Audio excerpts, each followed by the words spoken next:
Hello everyone, welcome back to the channel. In this video, I'm going to create a quick in-depth head-to-head comparison review about these two hardware wallets for crypto, which is Tangem and Ledger Wallet. So Tangem and Ledger are two of the most trusted hardware wallets for crypto in 2025, but they cater to different needs.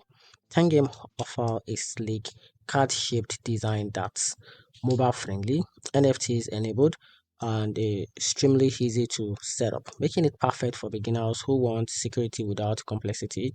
Ledger, on the other hand, provide a robust cold storage with models like Nano X and Nano X Plus, offering a Bluetooth, wide coin support, and a strong backup option, making it a favorite for experienced trader and a long-time holders.